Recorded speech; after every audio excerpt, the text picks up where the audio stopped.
चलिए बच्चों, तो अब स्टार्ट कर रहे हैं हम आरसीएम का सेकंड चैप्टर जो कि है स्टोइकियोमेट्री। तो इसमें भी हमारा प्रोसेस यही रहेगा कि जो हमारी जो सब्जेक्टिव क्वेश्चंस हैं उनको हम सॉल्व करेंगे, क्योंकि सब्जेक्टिव क्वेश्चन सॉल्व करके जो कॉन्सेप्ट बनता है वो कभी ऑब्जेक्टिव क्वेश्चन सॉल्व करके नहीं बनता। तो हम इसको बहुत ही ध्यान से चीजों को करेंगे, ठीक है। तो बच्चों, जैसे बार बार हर चीज होती है कि प्रोसेस वही है कि आपको ये वीडियो पॉज करके खुद सॉल्व करना है, और अगर आपको दिक्कत आ रही है तभी आप चीजों का हेल्प लें, ठीक है। और चीजों को सीखते हुए चले, है ना। मतलब पर्पस क्या है? पर्पस है चीजों को सीखना, चीजों को समझना, भले ही हमें समय लगे, ठीक है। अगर हम नए हैं, हम पहली बार चीजों को पढ़ रहे हैं, तो बेशक हमें समय लगे, उसमें कोई दिक्कत वाली बात नहीं है। आप पूरा समय लीजिए, लेकिन आपका पर्पस ही होना चाहिए कि चीजों को सीखना है आपको। ठीक बात है। चलिए, अब जैसे बात करें, तो अब जैसे इनमें यही है, इन इन जो क्वेश्चंस है इनमें यही जो खासियत है, इनमें सबसे प्यारी बात यही है कि इनकी सीक्वेंसिंग बहुत ही प्यारी है। मतलब जैसे जैसे आप सीक्वेंस में आगे बढ़ते जाएंगे, आपको कॉन्सेप्ट एकदम बहुत ही अच्छा होता जाएगा। जाहिर सी बात है, कैलकुलेशन वाला पार्ट है वो आपको थोड़ा सा देखना पड़ेगा, वो पहले की आदत है, और उसको भी आप धीरे धीरे अगर आप करेंगे तो ही आपको ये चीजें पता चलेगी। तो कैलकुलेशन भी धीरे धीरे आएगा, ठीक बात है। चलिए, अब देखिए पहले क्वेश्चन की बात करें, तो पहला क्वेश्चन हमें क्या कह रहा है? पहला क्वेश्चन कह रहा है कि how many moles of CaCO3 shall be produced from 5 moles of Ca, sorry, ठीक है। तो अब देखिए, अब आप जानते हैं कि जैसे Ca है, ठीक है, Ca plus CO2 give CaCO3 है। अच्छा, अब जाहिर सी बात है, दूसरे दूसरे रिएजेंट, दूसरे रिएक्टेंट के बारे में कोई इंफॉर्मेशन नहीं। अब ये बोल रखा है कि भैया ये जो कैल्शियम है ये 5 मोल है, ठीक है। अच्छा, आप चाहे पीओएसी लगा लें चाहे जो लगा लें, आप इस क्वेश्चन को, इक्वेशन को पढ़िए। तो इक्वेशन क्या कहता है कि 1 मोल Ca अगर रिएक्ट करेगा तो 1 मोल CaCO3 मिलेगा। तो बताइए, अगर 5 मोल रिएक्ट करेगा तो कितना बनेगा? 5 मोल। वही यूनिटरी मेथड कि भाई एक आम 10 रुपए का है तो 10 आम कितने रुपए के हो।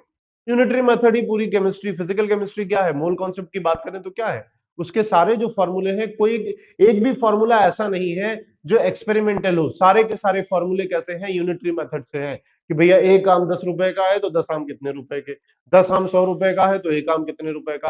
पूरी फिजिकल केमिस्ट्री लगभग आपको यही देखने मिलेगी, ठीक है। तो ये हो गया, यानी कि पहले का आंसर कितना हो गया? 5 मोल। अच्छा, अब देखिए यहां पर हमने CO2 को नहीं देखा, क्योंकि CO2 का क्या हुआ कि CO2 का कोई जिक्र नहीं है हमारे पास, ठीक है। तो जिक्र नहीं है तो हम क्या मान के चलते हैं कि वो हमारे पास एक्सेस में है, ठीक है। अगर इसका जिक्र किया होता तो हम उसको लेके कंसीडर करते, ठीक बात है। नेक्स्ट अगर देखें, how many moles of BaSO4 shall be form from 5 moles of BaCl2। फिर से वही चीज है कि BaCl2 है और उससे BaSO4 बनाने हैं, ठीक है। तो प्रिंसिपल ऑफ एटम कंजर्वेशन, भाई देखिए, अब जैसे यहां पर देखें तो क्या करता है कि moles of BaCl2 is equals to moles of BaSO4, क्योंकि दोनों का कोफिशिएंट क्या है? 1 है। यानी कि जितना मोल Ba होगा, जितना मोल BaCl2 होगा, उतना ही मोल BaSO4 बनेगा। तो देखिए, 1 मोल BaCl2 में कितना है? 1 मोल Ba है, तो यहां पर भी 1 मोल बनेगा। और हमारे पास दिया कितना है? हमारे पास दिया है 5 मोल। तो ये भी वही कहानी है कि अगर ये 5 मोल है तो मोल्स ऑफ BaSO4 भी क्या बनेंगे? ये भी 5 मोल बनेंगे, ठीक बात है। चलिए, नेक्स्ट अगर बात करें, how many moles of Na2O shall be form from 5 moles of Na, ठीक है। अब देखिए, अब Na2O है तो आप जानते हैं, अगर हम इसको बैलेंस्ड इक्वेशन भी लिख पाए, ठीक है, हालांकि उसकी भी जरूरत नहीं है हमें कोई खास, ठीक है। तो ये Na2O है, ठीक है। तो अगर हम देखें तो यहां पर क्या लगा दें? 2Na लगा दें, बताइए इक्वेशन क्या होगी? बैलेंस हो गई। तो अब चाहे आप इससे कर लें चाहे पीओएसी लगा लें, ठीक है, आप चाहे उससे कर सकते हैं। अच्छा, अब देखिए, अब ये क्या है कि 2 मोल Na, तो बताइए भाई, जो बैलेंस्ड इक्वेशन है, बैलेंस्ड इक्वेशन की यही तो खासियत है कि हमें क्या मिलता है? एक रेफरेंस पैरामीटर मिलता है, एक स्टैंडर्ड पैरामीटर मिलता है कि 2 मोल सोडियम से मुझे 1 मोल Na2O मिल रहा है, ठीक है। अब ये तो हमारा रेफरेंस था कि 2 मोल अगर होता तो 1 मोल मिलता, पर वास्तविकता, वही सच और सच्चाई, क्या हमारे पास 2 मोल है? नहीं, हमारे पास कितना मोल है वो तो सवाल बताएगा। तो सवाल क्या कह रहा है कि 5 मोल BaCl2 अगर होगा, ठीक है, तो यानी कि, सॉरी, 5 मोल सोडियम होगा, तो भैया वही सीधी सी बात है, यूनिटरी मेथड, अब चाहे आप उसको फॉर्मूला क्रॉस मल्टीप्लाई करके फॉर्मूला बना लो या जीवन को साधारण तरीके से जीते रहेंगे। तो अगर 2 मोल सोडियम मिलकर 1 मोल Na2O बना रहा है तो 5 मोल सोडियम मिलकर कितना बनाएगा? तो क्या करें, क्रॉस मल्टीप्लाई करें। क्रॉस मल्टीप्लाई करें तो भैया 5 इंटू 1/2 यानी कि 2.5 मोल। बोलिए, तो यही सारी चीजें हैं। ये क्वेश्चंस क्या है, बहुत ही बेसिक है, बहुत ही आसान है, लेकिन वही बात है, अगर हम इसमें कंफ्यूज रहेंगे तो हम आगे के जो अच्छे सवाल हैं वो नहीं कर पाएंगे। ठीक है बच्चों, चलिए नेक्स्ट क्वेश्चन देखते हैं। अच्छा, नेक्स्ट क्वेश्चन क्या बोल रखा है?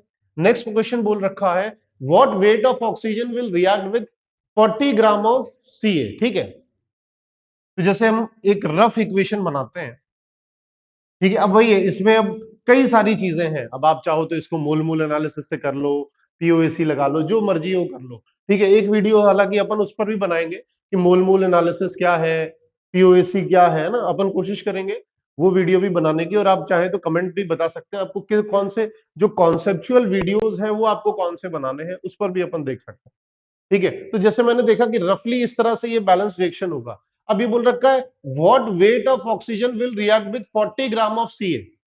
अच्छा, अब देखिए, अब इत्तेफाक से बात क्या हो रही है कि 40 ग्राम क्या है, 40 ग्राम ही Ca का मोलर मास है। तो देखिए, जब ये 1 मोल जाएगा तो ये कितना मोल बनेगा? आधा मोल। ठीक है, और ये कितना मोल बनेगा? 1 मोल। ठीक है, तो जैसे अपन कहते हैं कि केमिस्ट्री में एक थंब रूल रहेगा, खास करके फिजिकल केमिस्ट्री में, कि convert your data into number of moles. ठीक है, कि आपको क्या करना है, अपने डेटा को नंबर ऑफ मोल्स पे। तो जैसे ही मैंने कैल्शियम के मोल्स निकाले तो बताइए कितना हुआ, given mass by molar mass. तो given mass by molar mass कितना हो गया? 1 मोल। ठीक है, अच्छा, यानी कि इत्तेफाक से जो बैलेंस रिएक्शन की जो स्टोइकियोमेट्रिक कोफिशिएंट है और मेरे पास मोल है, वो इत्तेफाक से क्या आ रहे हैं? सेम आ रहे हैं। ठीक है, तो अगर इत्तेफाक से सेम आ रहे हैं तो बताइए 1 मोल के अगेंस्ट कितना मोल ऑक्सीजन चाहिए, यानी कि moles of oxygen required will be half. ठीक है, तो बताइए मास को क्या करते हैं? मोल्स इंटू मोलर मास से रिप्लाई मल्टीप्लाई। तो मोलर मास O2 का कितना होगा बताइए? 16 ग्राम। बोलिए, ठीक बात है। तो ऐसे टाइम पास टाइप सवाल है, आसान है, लेकिन हाँ, इनके बिना हम बड़े लोगों पर नहीं जा सकते। अब धीरे धीरे देखिए चीजें आपको दिख रही हैं। Without balancing the following equation the volume of chlorine at NTP from 50 gram of sodium. ठीक है, अच्छा, अब इन्होंने बोल दिया है विदाउट बैलेंसिंग है। हालांकि हमारा जो एग्जाम होगा, जो भी हम जेई नीट एग्जाम देंगे, ठीक है, तो वो मेनली ऑब्जेक्टिव रहेगा, यानी कि हमारे पास उसको कोई सब्जेक्टिव एग्जाम नहीं, कोई हमारी मेथड नहीं चेक करेगा, लेकिन हाँ, हमें आना चाहिए, हमें सारी मेथड आनी चाहिए। जैसे मोल के सवाल करने के 3 मेथड्स होते हैं, एक होता है मोल मोल एनालिसिस, ठीक है, एक होता है आपका पीओएसी और एक होता है लॉ ऑफ इक्विवेलेंस। इन तीनों पर क्या करेंगे, इन तीनों पर अपन एक वीडियो बनाएंगे बढ़िया सा और सारे मेथड्स को अपन एक्सप्लेन करेंगे। ठीक है, तो अभी के लिए तो अपन इसको बात करते हैं, इसको हम सॉल्व कैसे करेंगे। तो अगर बैलेंसिंग नहीं करना है तो हमारे पास सिर्फ एक ही ऑप्शन बचता है, या तो ग्राम इक्विवेलेंट मेथड लगाएं या पीओएसी लगाएं। यहाँ पर जो आसान लग रहा है हम दिखाते हैं। ठीक है, अब ये बोल रखा है volume of chlorine at NTP. तो एनटीपी इसीलिए बोल रखा है क्योंकि हमें मोल से वॉल्यूम पर जाना है। तो मोल से वॉल्यूम पर जाने पर एनटीपी पर एक फॉर्मूला होता है, दैट इज V/22.4। ठीक है, तो ये रहा।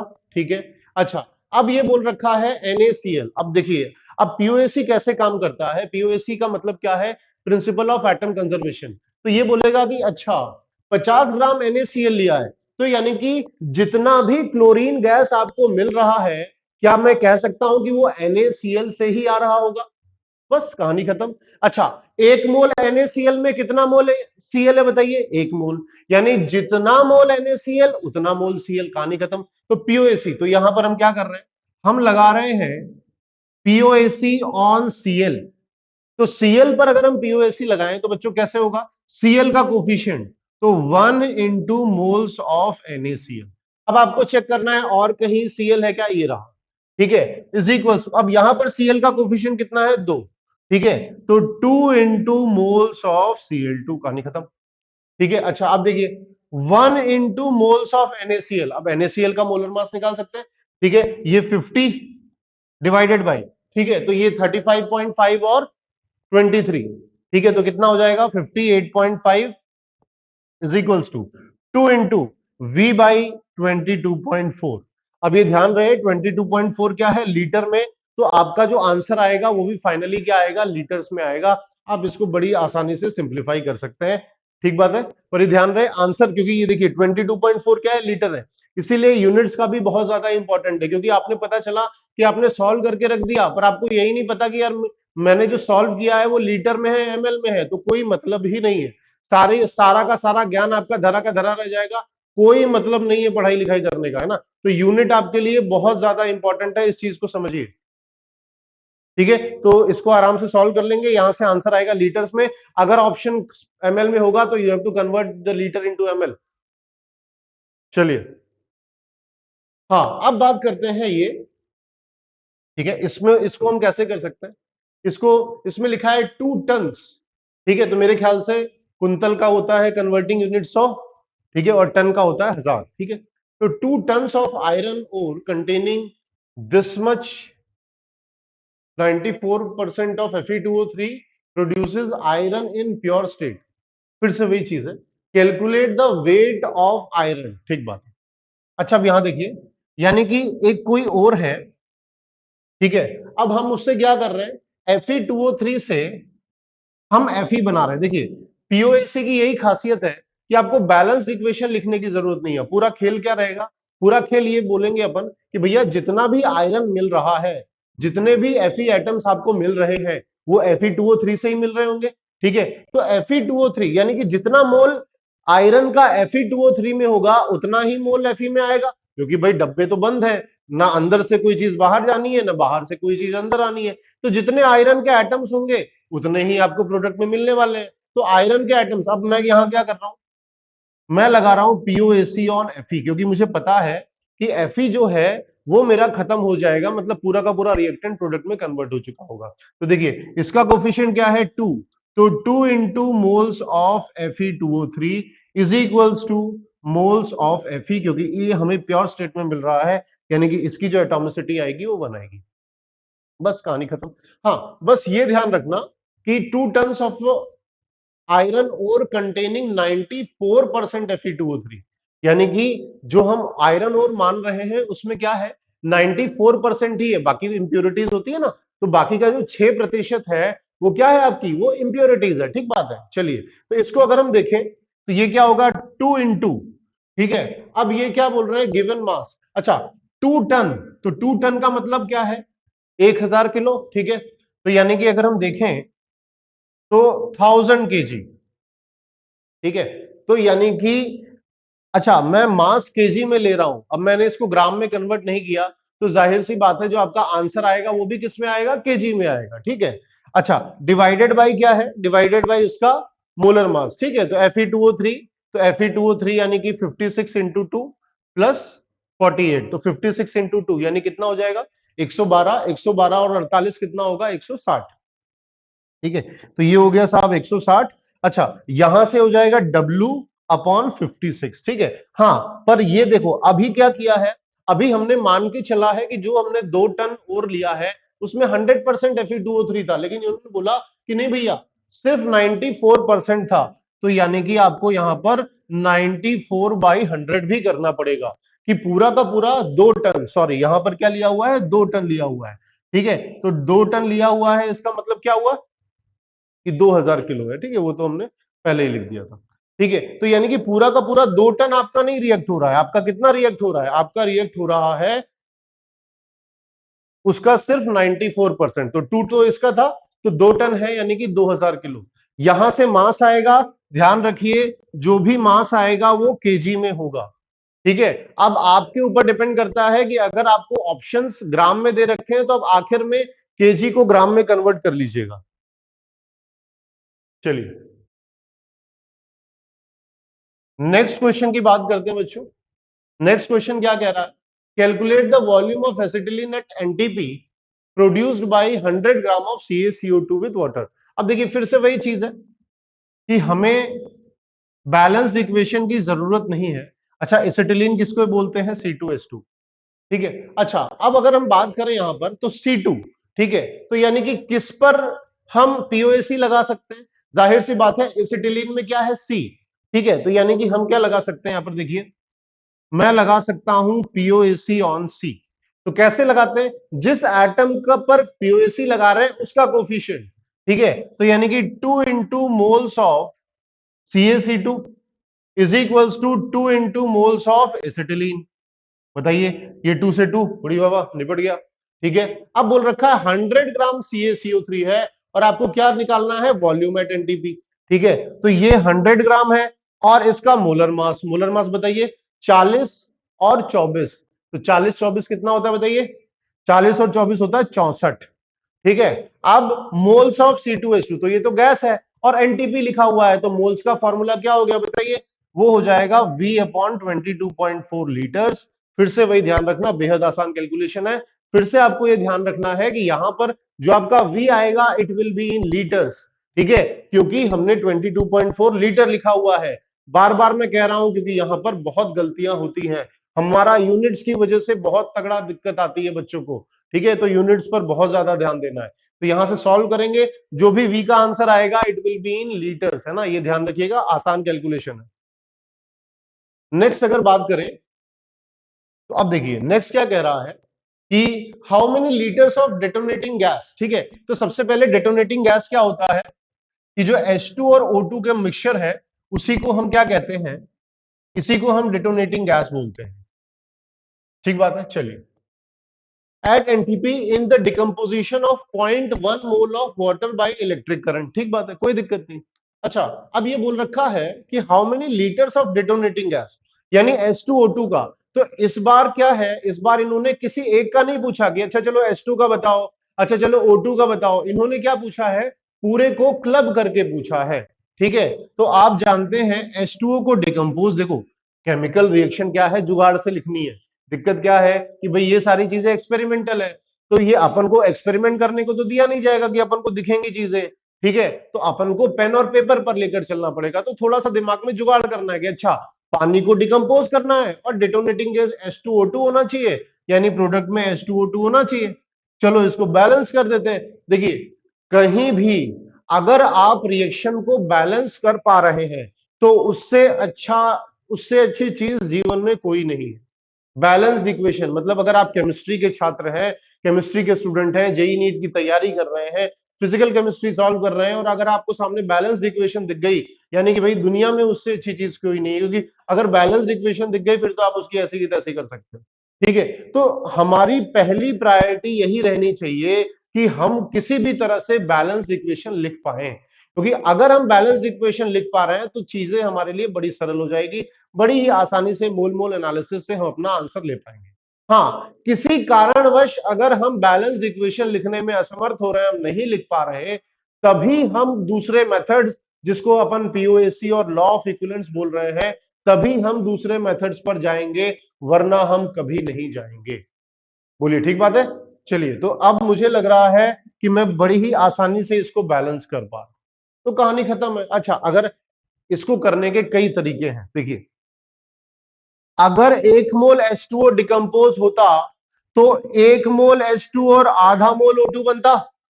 तो बताइए अब हमारा कितना हो रहा है, हमारा हो रहा है 0.1। तो अगर ये 0.1 हो रहा है तो ये भी 0.1 मोल। बोलो भाई, जितना मोल H2O उतना मोल H2।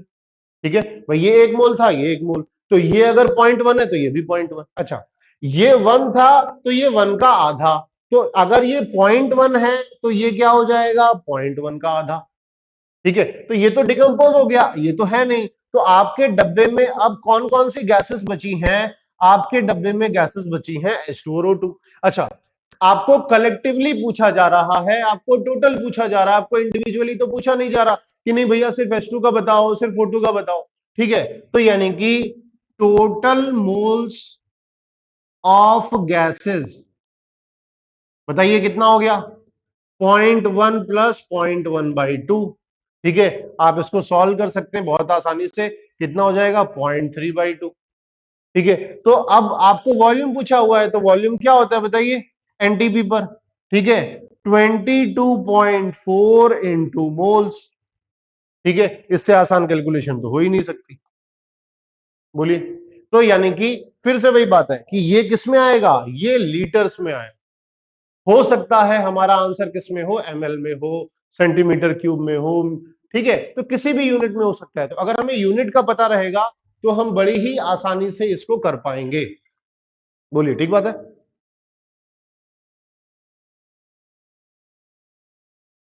चलिए आगे बढ़ते हैं। नेक्स्ट क्या कह रहा है, इसको भी देख लेते हैं। अब ये क्वेश्चन कह रहा है, find the mass of this hydrate produced by dissolving 10 gram of nitric acid and then evaporating the solution. ठीक है, अब ये जो चीज बोल रखा है कि find the mass of this produced by dissolving 10 gram of copper, कि हम 10 ग्राम कॉपर को नाइट्रिक एसिड में डिसॉल्व कर रहे हैं, जाहिर सी बात है वो एक्वस सॉल्यूशन होगा, और हमें क्या मिल रहा है, ऐसा कुछ हाइड्रेट मिल रहा है। बोलिए, ठीक बात है? And then evaporating the solution, इसको इवेपोरेट करेंगे तो मिल जाएगा। ठीक है, तो अब इसका मास हमें निकालना है, तो फिर से वही चीज है। बताइए, इसके मास में, इसमें क्या दिख रहा है, कॉपर दिख रहा है, तो क्या हम कॉपर पर पीओएसी लगा सकते हैं? बताइए कैसे लगाएंगे पीओएसी? बहुत आसान है कि भैया जितने कॉपर के एटम से स्टार्ट किए थे, जितना कॉपर से स्टार्ट किए थे, उतना ही कॉपर तो अंत में मिलेगा। कोई भाई जमीन तो निकल नहीं जाएगी कि भाई, जैसे होता है ना कभी कभी कि अपन एग्जाम दे रहे होते हैं, कोई बहुत हार्ड सवाल आ जाता है, ठीक है, तो ऐसा लगता है कि बस धरती फट जाए और अपन इसी में समा जाए। ठीक है, तो ऐसा तो है नहीं, बहुत आसान है। तो यानी कि हम बोलेंगे कि भैया इसमें हम लगाएंगे पीओएसी ऑन कॉपर। ठीक है, तो पीओएसी ऑन कॉपर लगाया, यानी कि इसका कोफिशिएंट क्या है, 1। तो 1 इंटू मोल्स ऑफ कॉपर और 1 इंटू मोल्स ऑफ ये कंपाउंड है जो भी है आपका। ठीक है, तो जितना मोल कॉपर उतना मोल, ये कहानी खत्म। तो कितने मोल कॉपर है बताइए, 10/63.5। ठीक है, और कितना मोल मास ही आएगा, तो ये W बाई इसका मोलर मास निकालना आपके लिए आसान है, कर सकते हैं। तो यहां से क्या आ जाएगा, यहां से आप बहुत ही आसानी से W की वैल्यू निकाल लेंगे। देखिए यही चीज है कि हमारे पास सारे अस्त्र शस्त्र होने चाहिए, क्योंकि क्या पता किसी सवाल को पीओएसी से एक लाइन में कर दिया जाए, उसी सवाल को मोल मोल एनालिसिस से बहुत लंबा लग रहा है। अच्छा, ऐसा भी हो सकता है कि भाई ऐसा नहीं कि पीओएसी हर बार सही है, अगर आपको बैलेंस इक्वेशन पता है तो आपको डायरेक्ट दिख रही है चीजें, जैसे अभी हमने एक ऑक्सीजन वाला सवाल किया था उसमें देखा था। ठीक है, तो ऐसा भी हो सकता है कि पीओएसी लंबा हो रहा है, मोल मोल एनालिसिस आसान हो रहा है। तो सबसे पहले तो यही है कि अगर आप बैलेंस इक्वेशन लिख पा रहे हैं, then we will always opt for mole mole analysis. ठीक है, चलिए अब बच्चों ये क्वेश्चन देखिए। अब ये क्वेश्चन क्या है कि जो उसमें सॉल्विंग है, जो कैलकुलेशन है वो तो है ही, लेकिन साथ ही साथ क्या है कि इसको समझना भी हमें बहुत जरूरी है कि ये क्या हम कर रहे हैं। ठीक बात है, तो सबसे पहले हम इसको समझते हैं। जैसे इसीलिए मैं कहता हूं कि आपको रीडिंग हैबिट डालना बहुत जरूरी है, कि भाई आपको दिन में 10-15 मिनट अंग्रेजी पढ़ने की प्रैक्टिस आपको करनी पड़ेगी, क्योंकि हमारे जो सवाल आएंगे वो अंग्रेजी में आएंगे। थोड़े से भी अच्छा सवाल हुआ वो थोड़ा टेक्निकल हो जाएगा। ठीक है, तो रीडिंग हैबिट भी बहुत जरूरी है, उसको आपको करना पड़ेगा। 15-20 मिनट कुछ पढ़ने की आदत डालिए, न्यूज़पेपर पढ़िए, मैगजीन पढ़िए, जो सेक्शन आपको ज्यादा पसंद हो, बॉलीवुड पसंद हो, क्रिकेट पसंद हो, कुछ भी पसंद हो। ठीक है, गंदी कहानियां मत पढ़ना, बाकी जो मना है वो पढ़ना। ठीक है, 15-20 मिनट उसको पढ़िए, तो क्या आपको उसको पढ़ने की, समझने का जो प्रोसेस है ना, उसे हमें तेज करना है, उसे और रिफाइन करना है। ठीक बात है, चलिए अब जैसे यहां पर बात करते हैं, तो है क्या कि आपके पास KClO3 है ना, और ये KClO3 का डिकम्पोजिशन बहुत ही इंपॉर्टेंट है, आपको एकदम रटा हुआ होना चाहिए। तो 4.9 gram of KClO3 on heating shows weight loss of this. ठीक है, तो सबसे पहले समझिए, ये डब्बा है, ये डब्बे में आपने क्या किया है, आपने पोटेशियम क्लोरेट लिया है, उसका वजन है 4.9 ग्राम। ठीक है, अब आप इसके डिकम्पोज कर रहे हैं, तो देखिए अब ये भी धीरे धीरे आपको पता चलेगा, इक्वेशन इंपॉर्टेंट है, रट लीजिए कि डिकम्पोजिशन पर KCl और पोटेशियम क्लोराइड और आपको ये ऑक्सीजन मिलेगा। अब ये क्या बोल रखा है कि shows a weight loss of 0.384 ग्राम। ठीक है, तो यानी कि 0.384 ग्राम का वेट लॉस शो कर रहा है। ठीक है, मान लिया। अच्छा, अब मजेदार बात क्या है कि वेट लॉस क्यों होगा, कि भाई ये तो डब्बा है, तो डब्बे का जैसे हम मास कंजर्वेशन पढ़ते हैं कि भाई शुरुआत में मान लीजिए आपने 5 ग्राम रिएक्टेंट लिया है, तो डब्बे का वजन भी 5 ग्राम ही रहना चाहिए। अब वेट लॉस क्यों हो रहा है, क्योंकि डब्बा तो आपका क्या है, बंद है, रिएक्शन क्या होती है, क्लोज कंटेनर में होती है। तो यानी कि ना तो कोई चीज अंदर से बाहर जा रही है, ना बाहर से कोई चीज अंदर आ रही है। तो इसका मतलब वजन क्यों कम हो रहा है, तो बच्चों वजन इसलिए कम हो रहा है कि यहां पर जो O2 है वो गैस है। तो गैस तो कहानी खत्म कर देगी, वो ऊपर आ जाएगी, हमें दिखेगी भी नहीं कि भाई कौन सी गैस है क्या है। हाँ, एक्सपेरिमेंटली हमें जरूर पता चल रहा है कि O2 गैस बन रही है, लेकिन हम उसको ना देख पा रहे हैं, ना उसका कुछ वेट होगा, कोई मास नहीं है। ठीक है। अच्छा, अब जैसे अगर हम बात करें तो यहां पर अगर हम देखें तो अब हम ये देख सकते हैं कि अच्छा ठीक है, कितना इसमें O2 बन रहा है। ठीक है, तो कितना O2 बन रहा है, तो जैसे इन्होंने बोला है कि भाई 0.384 ग्राम। ठीक है, तो अब इसकी वजह से तो O2 जो बन रहा है उसकी वजह से जो डिकम्पोजिशन आया वो तो पता चल गया। तो यानी कि सबसे पहले हमें ये पता चल गया कि यहां पर जो मास ऑफ ऑक्सीजन आ रहा है वही 0.384 ग्राम है। बताइए, तो सबसे पहले आप ये समझिए कि भाई ऑक्सीजन का जो मास है वो इनडायरेक्टली आपको दिया हुआ है। तो इनडायरेक्ट डेटा बच्चों समझना बहुत जरूरी है। चलिए, अब आगे यानी कि मास ऑफ ऑक्सीजन हमें पता चल गया। अब दिक्कत क्या है बच्चों, इस क्वेश्चन में एक और दिक्कत है कि अब जनरली क्या होता है कि हम रिएक्टेंट का मास दिया रहता है तो रिएक्टेंट के मास से ही हम खेलना शुरू कर देते हैं। ठीक है, कि अच्छा अगर ये 1 मोल होगा तो 1 मोल बनेगा। लेकिन दिक्कत क्या है कि आपको दिया तो है कि आपके पास 4.9 ग्राम KClO3 है, लेकिन उस 4.9 ग्राम KClO3 में से कितना रिएक्ट करेगा ये नहीं पता आपको। तो ये सबसे पहले आपको यही निकालना है। अच्छा, तो हम क्या करते हैं कि मास ऑफ ऑक्सीजन हमें पता चल गया, तो मास ऑफ ऑक्सीजन से हम ये निकाल लेते हैं कि कितना KCl बना, क्योंकि जितना KCl बना उतना ही वो डिकम्पोज हुआ। बताइए, ठीक है। तो यानी कि अब सबसे पहले और एक चीज, अब देखिए इस इक्वेशन को बैलेंस करना भी सीख लीजिए, है ना, एकदम रटा हुआ होना चाहिए कि इसके कोफिशिएंट 2, 2 और 3 है। अब इसमें मोल मोल एनालिसिस लगाते हैं, किसके बीच में लगाएंगे भाई, एक एक ऐसा सेट उठाएंगे जिसके बारे में हमें इंफॉर्मेशन पता है, और एक ऐसा उठाते हैं जिसके बारे में चाहिए, तो KCl का निकालते हैं। तो moles of KCl by 2 is equals to moles of O2 by 3। बोलिए, ठीक है, तो हमें क्या चाहिए, तो मोल्स ऑफ KCl, तो मोल्स ऑफ KCl क्या हो जाएगा बताइए, मोल्स ऑफ KCl हो जाएगा 2/3 इंटू मोल्स ऑफ O2। तो 2/3 इंटू मोल्स कितना होगा बताइए, 0.384 डिवाइडेड बाई 32। ठीक है। अच्छा, अब यहां पर करें तो वैसे तो हमें मास चाहिए, तो मास ऑफ KCl, ठीक है, तो mass of KCl divided by, ठीक है, तो ये कितना हो जाएगा 39 प्लस 35.5। ठीक है, 40 35, भाई 40 क्वेश्चन का कैलकुलेशन आसान कैसे, मान लो 40 है, 40 35 होता तो 75 होते, सॉरी 85 होता, ओ सॉरी 75 होता, अभी कितना है, तो ये कितना हो गया 74.5। अच्छा, अब यहां से मास ऑफ KCl हम कैलकुलेट करें, ठीक है, तो वो आएगा आपके पास 1 ग्राम के आसपास। ठीक है, तो यानी कितना मास आया, मैं रफ कैलकुलेशन कर रहा हूं, 1 ग्राम के आसपास आपका मास आ रहा है। तो 1 ग्राम के पास आसपास आपका मास आ रहा है, तो अब क्या कर सकते हैं कि यानी कि इतना भाई जितना ये बन रहा है उतना ही तो डिकम्पोज हो रहा है, वो तो गैस है, तो यही तो डिकम्पोजिशन वाला नियम है। ठीक है, आप देखिए, तो यानी कि परसेंटेज ऑफ KClO3 डिकम्पोज्ड, बताइए, तो कितना डिकम्पोज हो रहा है, लगभग 1 ग्राम। रफली आंसर ये 4.9 है, तो अगर हमें निकालना है तो 5 इंटू 100।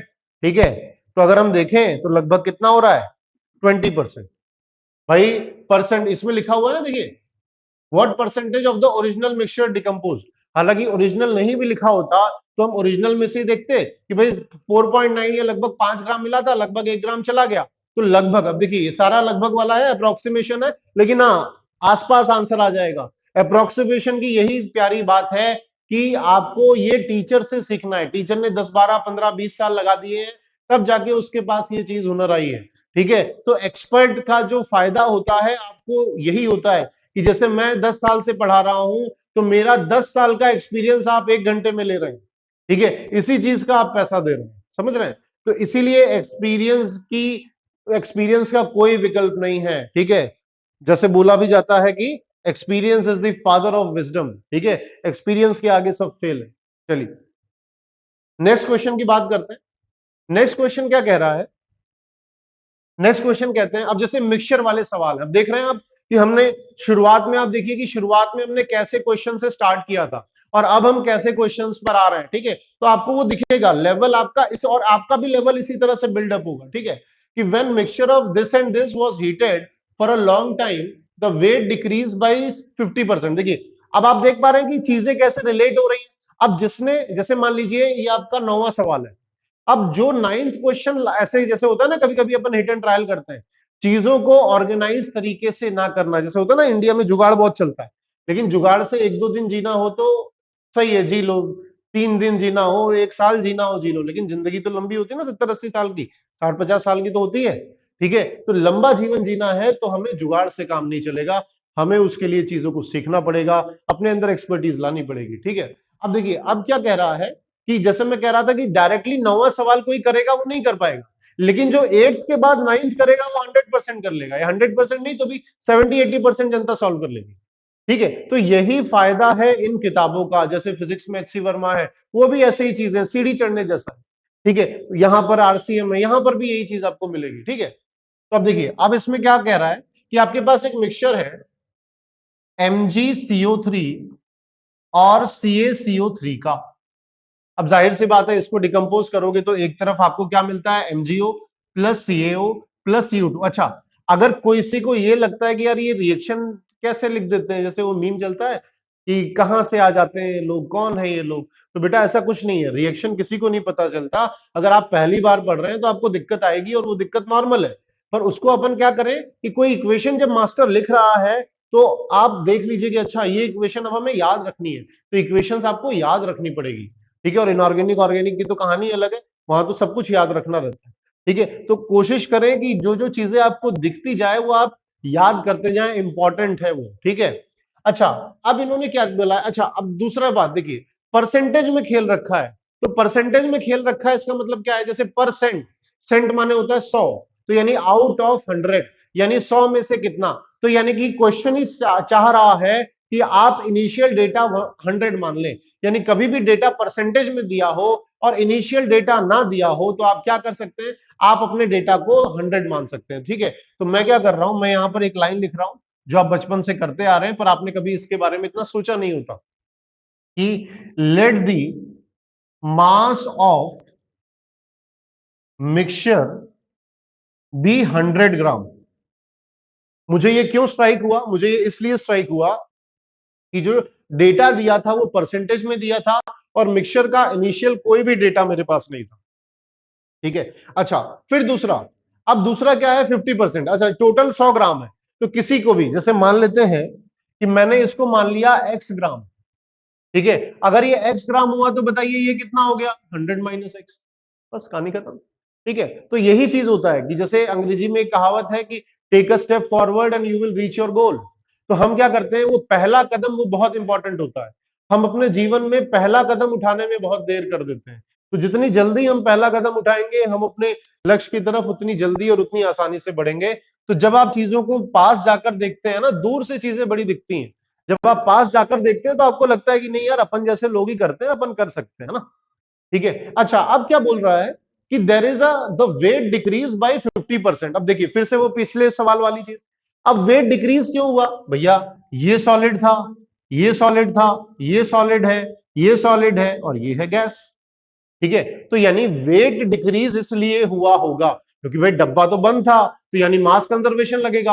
अगर आपने 100 ग्राम मिक्सचर लिया था तो अंत में भी 100 ग्राम मिलने चाहिए, लेकिन वो 100 ग्राम में से कुछ गैस थी। कौन सी गैस बन रही है, आप सभी की फेवरेट कार्बन डाइऑक्साइड है ना, हमारे घर की है, हम इसको कार्बन डाइऑक्साइड एक्सेल करते हैं। ठीक है, तो यानी कि जो CO2 था वो गैस बनकर ऊपर चला गया। ठीक है, तो यानी कि उसकी वजह से ये कमी आई है। ठीक है, तो क्या हम ये मान सकते हैं परसेंटेज, क्योंकि हमने इनिशियल डेटा क्या माना है, इनिशियल डेटा माना है 100 में से, तो यानी कि मास ऑफ CO2 फॉर्म। ठीक है, अब देखिए यही अच्छे क्वेश्चन की खासियत होती है कि अच्छा क्वेश्चन क्या होता है, डेटा आपको इनडायरेक्ट बताता है। अब इसी सवाल को आसान बनाना होता तो बोल देता कि mass of CO2 formed is 50 ग्राम, कहानी खत्म, बच्चा बच्चा कर लेगा। लेकिन उन्होंने इनडायरेक्टली बताया कि ऐसा हुआ कि भैया डब्बे का जो वजन है वो 50 ग्राम घट गया। तो अब इसमें आधी जनता तो ऐसे ही बाहर हो जाएगी कि यार ये क्या नौटंकी है ना। तो मास ऑफ CO2 फॉर्म। अच्छा, तो अब क्या हम ये चीज बोल सकते हैं कि जितना भी CO2 है वो कहां से बन रहा है, कंपाउंड से बन रहा है। भाई CO2 कहीं दूसरी दुनिया से तो आ नहीं रहा, डब्बा आपका बंद है। तो यानी कि अब मैं क्या कर सकता हूं, अब इनमें कॉमन क्या है, इसमें मुझे आसान दिख रहा है C, यानी कि मैं क्या करूंगा, मैं लगाऊंगा POAC ऑन कार्बन। ठीक है, तो कार्बन पर POAC लगाऊंगा, इसका मतलब क्या है, इसका मतलब यह है कि मैं ये कहना चाहता हूं कि भैया जितना कार्बन प्रोडक्ट में मिल रहा है, जितना कार्बन CO2 में है वो कहां से आ रहा है, वो भैया रिएक्टेंट से आ रहा है। मैंने कार्बन पे ही क्यों लगाया, क्योंकि ऑक्सीजन पे लगाना विवादास्पद हो सकता है, क्योंकि कार्बन यही, ऑक्सीजन तो हर जगह है, ठीक है। और इनका डेटा फिर मैं कहां से लाऊंगा, ठीक है, मेरे पास CO2 का डेटा है, ठीक है। तो डेटा के हिसाब से आप डिसाइड करोगे कि भाई जिसका डेटा था, डेटा मेरे पास CO2 का है, अब CO2 में मैं O पर लगाता तो मुझे इन दोनों पर भी जाना पड़ता, इन दोनों का डेटा है नहीं, तो मैं किस पर जाऊंगा, C पर, क्योंकि C और कहीं नहीं है, ठीक है। तो मैं POAC C पर लगाता हूं, तो यहां पर कोफिशिएंट क्या है, 1, तो 1 into moles of MgCO3 plus वहां पर भी 1 into moles of CaCO3 is equals to 1 into moles of CO2। कहानी खत्म। अब देखिए MgCO3 का कितना माने हो, x, इसका देखिए इसका कितना होगा, इसका 48, 48 12 60, और mg का कितना होता है 24, तो 60 और 24 84, ठीक है। और ये तो आप सभी का फेवरेट है ही है, 100 minus x upon 100 is equals to moles of CO2, ये तो आप जानते ही हो, 50 ग्राम दिया था डिवाइडेड बाई 40, ठीक है। तो मेरे ख्याल से अब आपके पास यहां पर बहुत आसानी से आंसर आ जाएगा।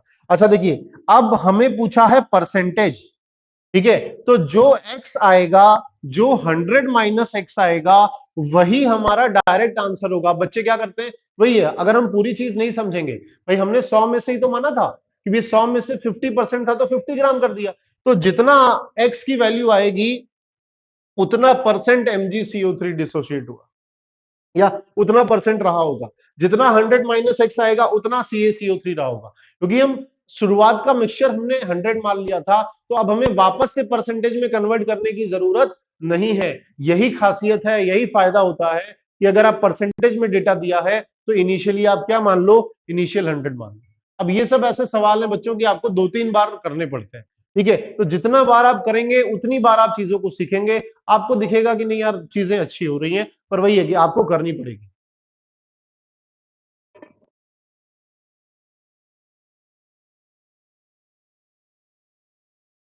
नेक्स्ट देखते हैं बच्चों। अब नेक्स्ट सवाल क्या है, नेक्स्ट सवाल है कि how many moles of ZnFeS2 twice can be made from. अच्छा अब देखिए, अब दिक्कत क्या है, अब काफी चीजें दे रखी है, तो अभी तक हमने कोई भी ऐसा सवाल नहीं किया जिसमें LR आ रहा हो, ठीक है। तो LR कब आता है, जब एक से ज्यादा रिएक्टेंट आ रहे हैं और सभी का डेटा दिया हुआ है, ठीक है। तो हम एक रफ फिगर देखते हैं कि कैसे बनाना है इसको।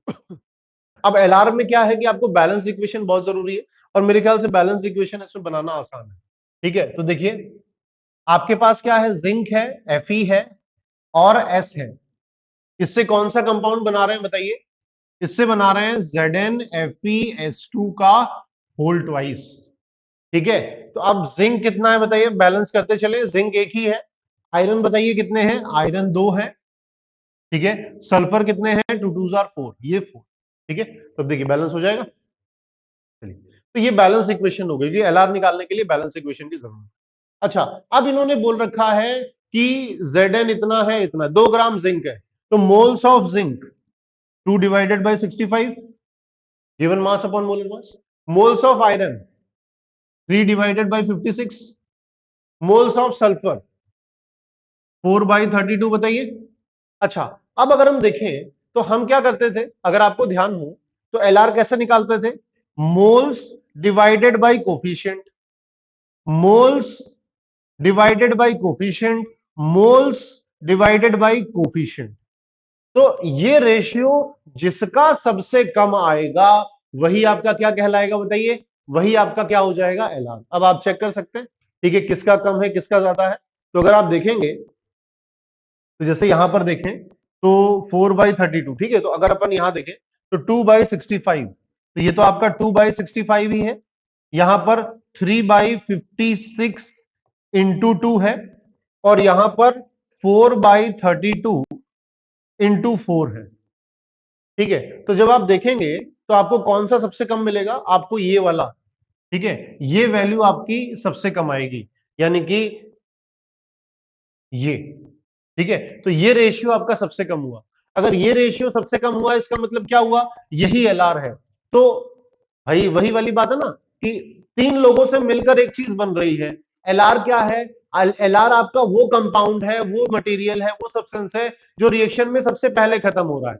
तो सबसे पहले जो खत्म हो रहा है यानी ये खत्म हो गया, अब बाकी के बचे हुए जितनी भी चीजें बची रहे, अब रिएक्शन तो होने से रहा, तो यानी कि अब क्या करें, मोल मोल एनालिसिस। तो moles of Fe/2 is equals to moles of, अब इसका तो कोफिशिएंट एक ही है, FeS2 होल ट्वाइस। ठीक है, तो अब क्या कर रहे हैं, मोल्स ऑफ Fe। ठीक है, तो ये कितने थे बताइए, 3/56 इंटू 2। आपको क्या बोला है, हाउ मेनी मोल्स पूछा है, तो मुझे नहीं लगता इससे आसान कोई चीज आपको मिलेगी। बोलिए, ठीक बात है, कर लेंगे। ठीक है, तो इसी तरीके से आपको सारी चीजें प्रैक्टिस करती रहनी है। तो बच्चों अब ये क्वेश्चन देखते हैं। तो इस क्वेश्चन में भी ये क्लासिक स्टोइकियोमेट्री का सवाल है। अब देखेंगे, जैसे कि स्टोइकियोमेट्री में हमने सीख लिया है कि उसको 3 स्टेप में बांटना है। जैसे आपको दिख रहा है कि यहाँ पर क्या हो रहा है, एक से ज्यादा रिएक्टेंट है ना, तो एक से ज्यादा रिएक्टेंट है, यानी कि सबसे पहला कर्तव्य हमारा क्या बनता है, लिमिटिंग रिएजेंट ढूंढना, क्योंकि हमें नहीं पता भाई कौन किस मात्रा में रिएक्ट होगा। तो वही बात है कि सबसे पहले, अच्छा मजेदार बात है कि यहाँ पर इन्होंने बैलेंस्ड इक्वेशन भी नहीं दी है। ठीक है, तो सबसे पहला, जैसे अपन ने 3 स्टेप में बांटा हुआ है, पहला काम क्या करना है, बैलेंस्ड इक्वेशन लिखना है। दूसरा काम क्या करना है, एलआर निकालना है। तीसरा हमें क्या करना है, मोल मोल एनालिसिस, बस वही करना है। तो देखो बच्चों, अगर हम इसको बैलेंस करना चाहें तो आप देख रहे हैं यहाँ V2 है, तो यहां पर क्या लिख दें, 2 लिख दें। ठीक है, Fe2O3 है, तो मान लीजिए यहाँ पर 3 लिख देते हैं। ठीक है, 3 2 जा 6 और ये भी 6 हो जाएगा। ठीक है, चेक कर लेते हैं, 2V 6Fe 6Fe।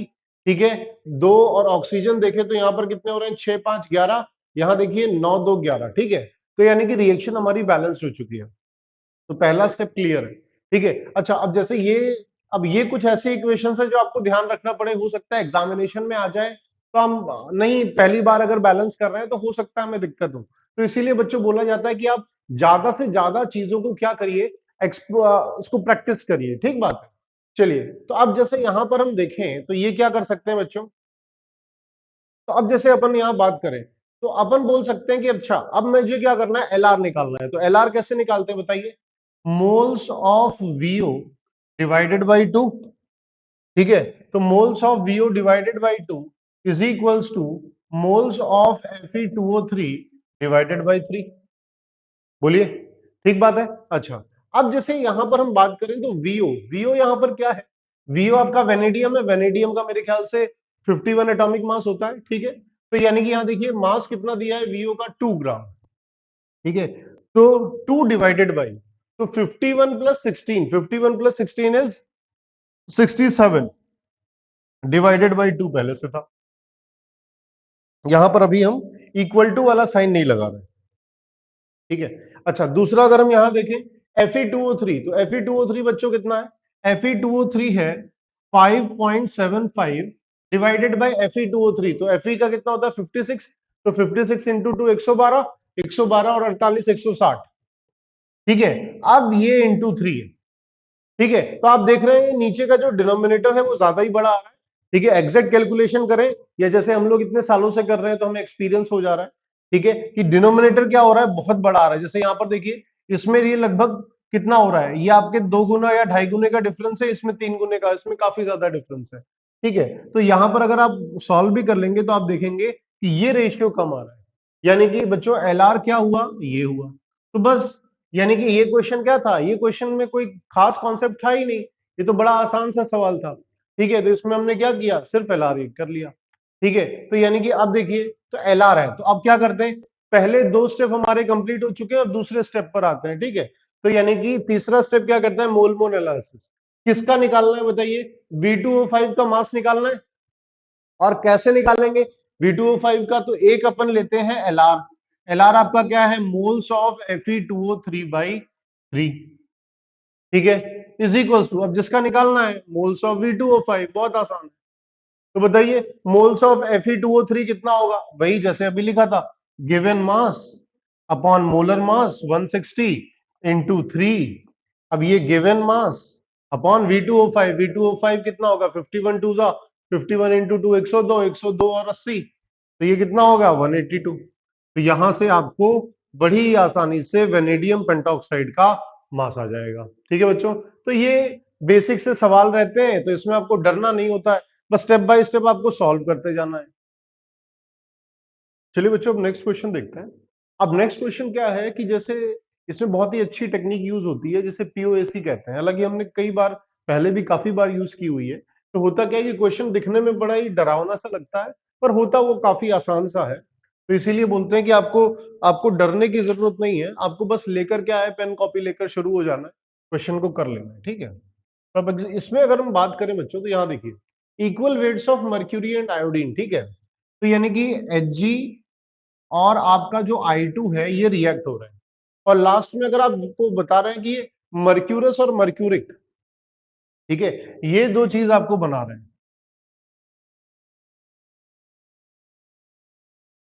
ठीक है, अब पूछ रखा है calculate the ratio of weight of this and this, ठीक है। अच्छा, और एक और चीज यहां पर लिखी है, leaving none of the reactants, यानी कि कोई भी एलआर ईआर वाला कॉन्सेप्ट नहीं है। और हमें पता है कि एलआर वाले कॉन्सेप्ट में पीओएसी हम लगाते ही नहीं है भाई, जो एलआर हो चुका है वो पूरा का पूरा खत्म हो गया, तो उसमें कोई ईआर होगा। तो यानी कि यहाँ कोई ना कोई एलआर नहीं है, कोई ईआर नहीं है, कुछ बचा नहीं है। तो इसका मतलब सारा का सारा रिएक्टेंट प्रोडक्ट में कन्वर्ट हो रहा है, यानी कि हम यहाँ पर बड़े ही आराम से, बड़े ही खुशी से पीओएसी लगा सकते हैं, ठीक है। तो अब देखने वाली बात है पीओएसी कैसे लगाते हैं। तो देखिए पहले हमने लगाया पीओएसी ऑन Hg, है ना, एक एक करके लगाते हैं। तो आपको पता है जो उसका कोफिशिएंट है उस पे लगाते हैं। तो देखिए क्या हुआ, मोल्स ऑफ Hg, और यहां पर क्या है 2 इंटू मोल्स ऑफ Hg2I2, क्योंकि कोफिशिएंट 2 था, यहां पर एक ही है, तो मोल्स ऑफ Hgi2, ठीक बात है। अच्छा, एक रिलेशन यहां से मिलेगा। तो अब जैसे इसको हम क्या कर सकते हैं, दूसरे पर चलिए एक साथ लगा लेते हैं। फिर मैंने पीओएसी लगा लिया ऑन I2, ठीक है। तो I2 के लिए क्या होगा, अब I2 का कोफिशिएंट तो 2 है, तो 2 into moles of I2 is equals to, दोनों जगह 2 है, तो 2 into moles of Hg2I2 plus 2 into moles of Hgi2। बोलिए ठीक बात है। अब एक एक को हम सॉल्व कर सकते हैं। अच्छा, अब देखिए मैं इसको यहाँ मोल्स ऑफ Hg2I2 को मैं x मान रहा हूं, और इसको क्या मैं बोल रहा हूँ, y मान रहा हूं, ठीक है। तो जैसे अपन क्या करें एक सरल भाषा में, अब देखिए ये सब जो चीजें टेक्निक है आपको थोड़ा सोचना है, धीरे धीरे आएगा कि कैसे हम इस क्वेश्चन को छोटे में कैसे सॉल्व कर सकें, ठीक है। तो मैंने इसको क्या कर लिया, पहले तो x और y मान लिया, ठीक है। तो इसको मैं इक्वेशन फर्स्ट बोल रहा हूं, इसको मैं इक्वेशन सेकंड बोल रहा हूं, ठीक है। तो क्या बनेगा, तो देखिए W बाई Hg का 200 या 201 लेते हैं, मैंने रफली 200 ले लिया, ठीक है, is equals to 2 into x plus y, है ना। मोल्स ऑफ Hg2I2 को मैंने x माना है और इसको मैंने y माना है, ठीक है। अब दूसरा, ये पहला इक्वेशन है, ठीक है। दूसरा क्या बना, ये देखिए 2 इंटू, तो 2 इंटू मास, अच्छा ये W था, दोनों का मास क्या है, सेम है, देखिए equal weights of mercury and iodine है, दोनों का मास सेम है, तो 2 इंटू डब्ल्यू। अब देखिए अब क्या है, I2, I का कितना होता है 127, तो 127 इंटू 2 254, तो ये हो गया साहब आपका 254 इज इक्वल्स टू, क्या करें बताइए, 2 है दोनों तरफ, तो 2x प्लस 2y।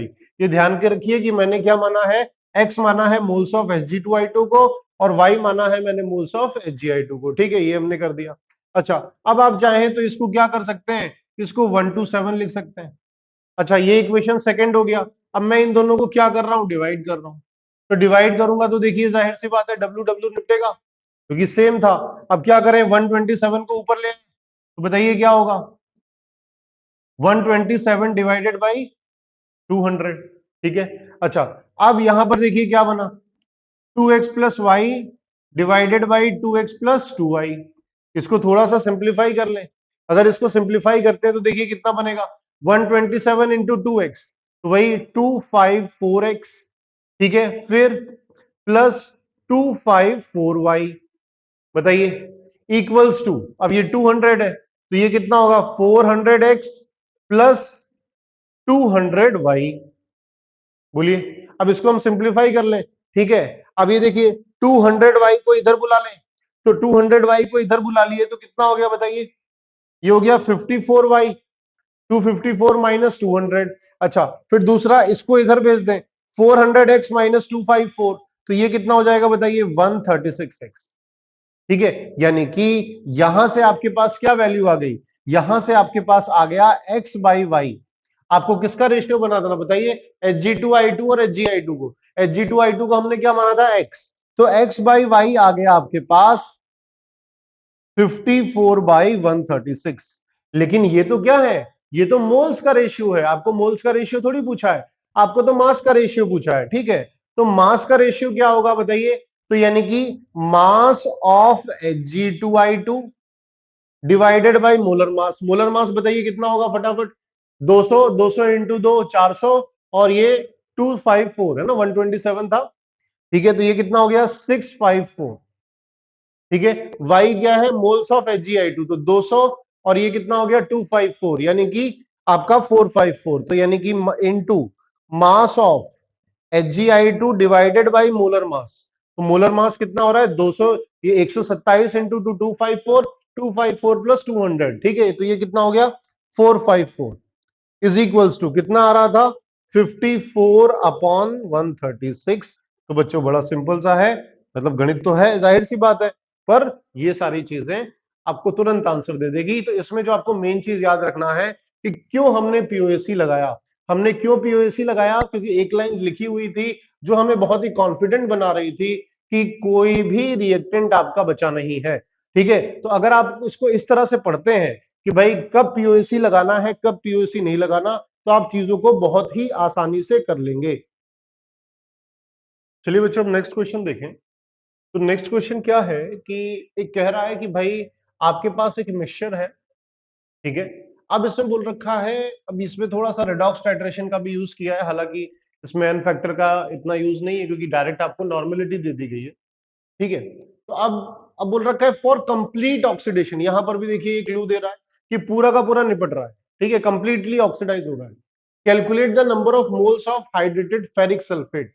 अब आप जानते हैं फेरस और फेरिक है, तो फेरिक का मतलब क्या है Fe+3, ठीक है, Fe+3 और सल्फेट का ये, यानी कि इस वाले की बात कर, ठीक है, इसके मोल्स को आपको निकालने को कह रहा है। अच्छा, अब जैसे अगर हम बात करें बच्चों, तो इसमें क्या है, तो सबसे पहले आप देखिए कि इसमें ऑक्सीडेशन किसका हो सकता है। भाई आपको पता है कि दो ऑक्सीडेशन स्टेट पॉपुलर है, Fe+2 और Fe+3।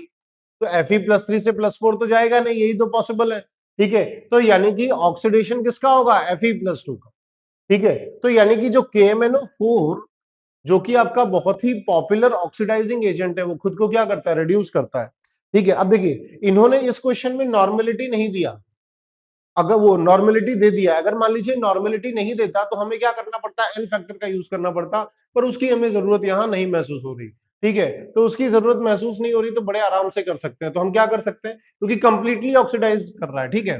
तो ग्राम इक्विवेलेंट ऑफ किसका, FeSO4.7H2O। क्यों मैं ये ले रहा हूं, क्योंकि भैया ऑक्सीडेशन किसका पॉसिबल है, ऑक्सीडेशन पॉसिबल है FeSO4 का, Fe+2 वाले का, Fe+2+3 में जाएगा, ठीक बात है। अच्छा, इज इक्वल्स टू, ठीक है। अब ग्राम इक्विवेलेंट किसको ऑक्सीडाइज कर रहा है, भाई जितने ग्राम इक्विवेलेंट KMnO4 के होंगे, ठीक है, is equals to gram equivalent of KMnO4। बताइए, सीधा सा गणित है, ठीक है। अब देखिए, अब हमें ये पता है, अच्छा यहां पर हमें KMnO4 का टेंशन नहीं है क्योंकि इसको हमें नॉर्मेलिटी की दी हुई है, तो इसका एन फैक्टर की जरूरत नहीं है, पर यहां पर FeSO4 का तो एन फैक्टर की जरूरत है। तो बताइए Fe कहां जा रहा है, Fe जा रहा है +2 से +3 में, यानी कितने का चेंज आ रहा है, एक का, ठीक है। तो यानी कि एन फैक्टर कितना हुआ 1, तो इसका एन फैक्टर 1 हो गया। अब क्या होगा कि गिवन डेटा के हिसाब से हम फॉर्मूले को यूज करेंगे। तो देखिए ग्राम इक्विवेलेंट के कई सारे फॉर्मूले होते हैं, आपने देखा है कि given mass upon equivalent mass होता है, मोल्स इनटू एन फैक्टर होता है, नॉर्मेलिटी इनटू वॉल्यूम होता है। तो हम कौन सा यूज करेंगे भाई, जाहिर सी बात है जो हमें दिया गया है वो हम यूज करेंगे, ठीक है। तो मोल्स इनटू एन फैक्टर अगर हम यूज करें यहां पर, क्योंकि मुझे मास निकालना है तो मुझे पता है यहां से मोल्स निकल जाएगा, तो W, ठीक है। अब इसका जो ये है मोलर मास से आप निकालेंगे तो ये आ जाएगा 278, एन फैक्टर इसका 1 हो गया, तो एन फैक्टर 1 हो गया। अब यहां पर देखिए, अच्छा अब यहां पर कौन सा फॉर्मूला यूज करेंगे, यहां तो मैंने moles into n factor use किया, क्यों यूज किया, क्योंकि मुझे गिवन मास चाहिए था, ठीक है। अच्छा यहां पर मुझे नॉर्मेलिटी दी गई है, तो मैं क्या करूंगा, मैं नॉर्मेलिटी इनटू वॉल्यूम इन लीटर्स यूज करूंगा। ध्यान रखना है आपको, यहां पर लीटर लेंगे क्योंकि यहां पर आपने मोल्स दिया हुआ है। तो नॉर्मेलिटी देखिए कितना दिया हुआ है 0.1, और वॉल्यूम कितना दिया है 5.4 ml डिवाइडेड बाय, क्योंकि आपको लीटर में कन्वर्ट करना है। बोलिए ठीक बात है। तो यहां से जब आप बच्चों सॉल्व करेंगे तो ये लगभग 0.15 ग्राम के आसपास आ जाएगा। ये आपका क्या आया, फेरस सल्फेट आया। अच्छा, दो का ही मिक्सचर था, दो का ही मिक्सचर था भाई, फेरस और फेरिक, यानी कि अगर मैंने पूछा कि मास ऑफ बताइए, मास ऑफ हाइड्रेटेड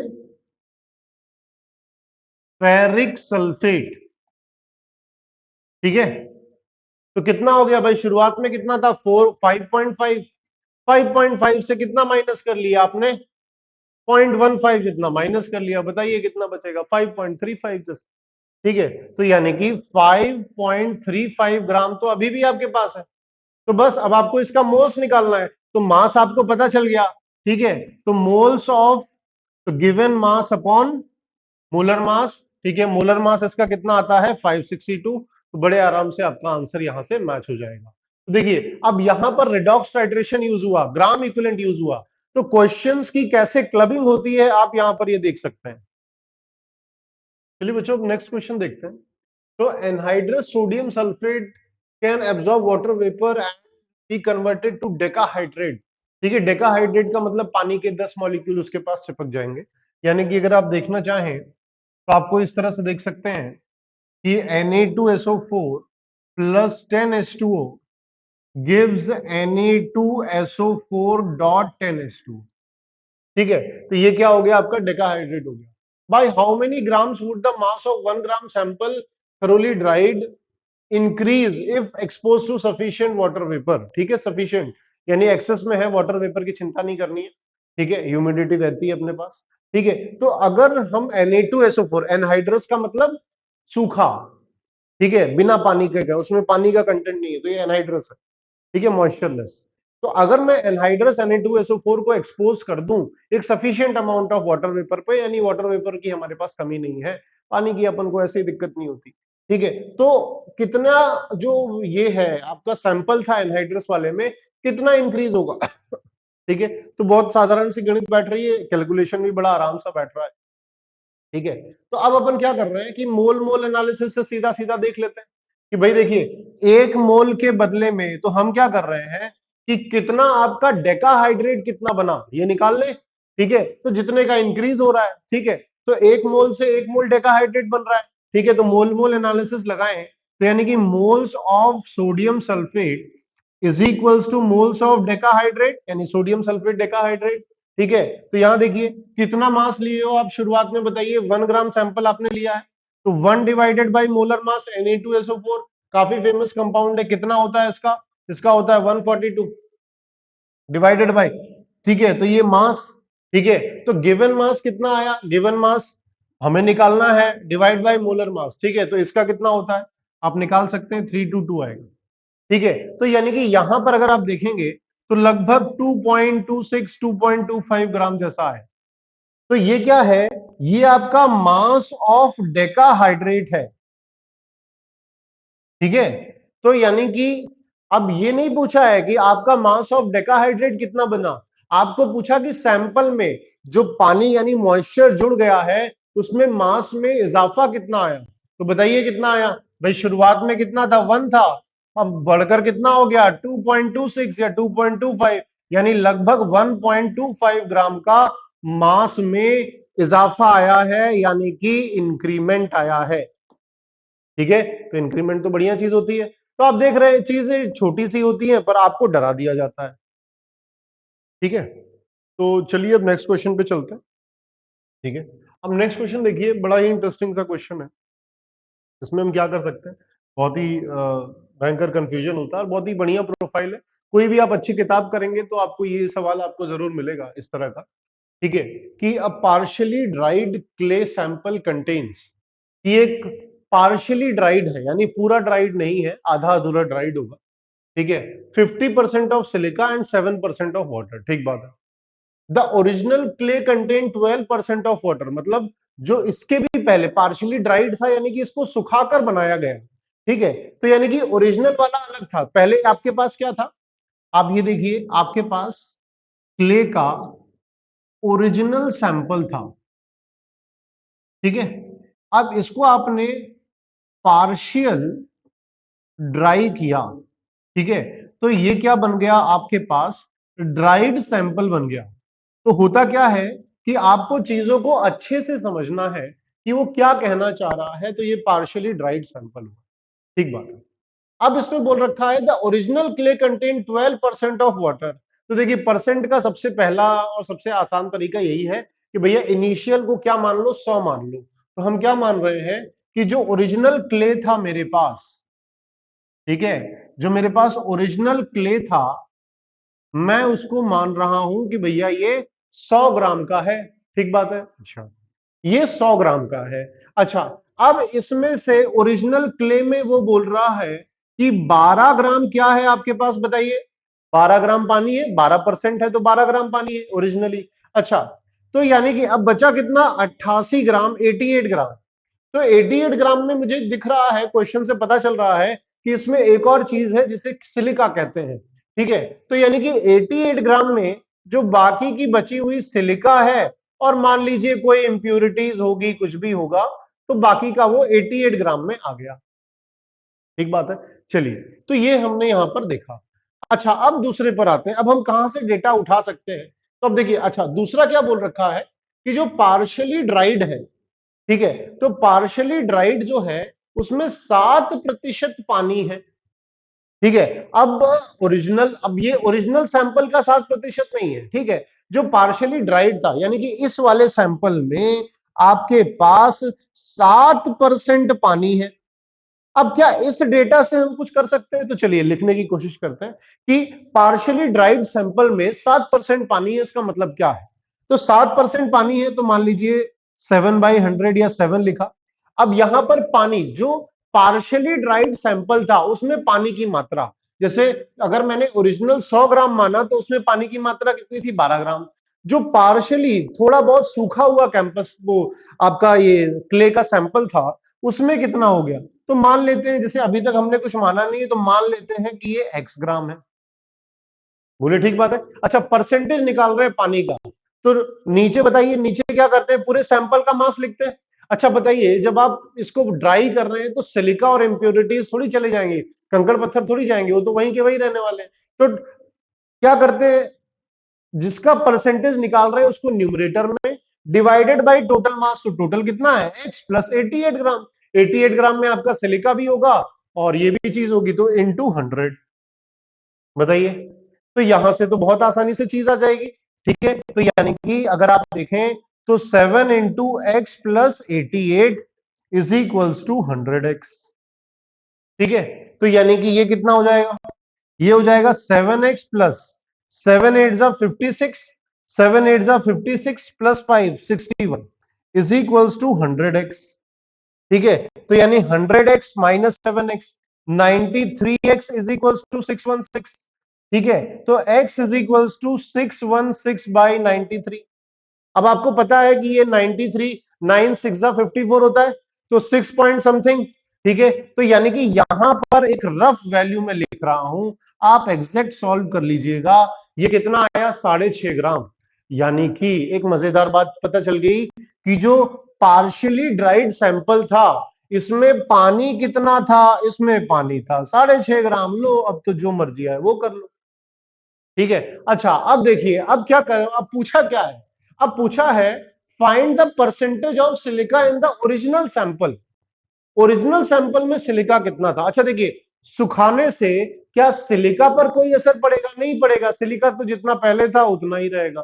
ठीक है, तो यानी कि percentage of silica, dried sample में की बात हो रही है ना, तो ड्राइड हो चाहे ओरिजिनल हो, तो जितना ओरिजिनल में था उतना ही ड्राइड में रहेगा।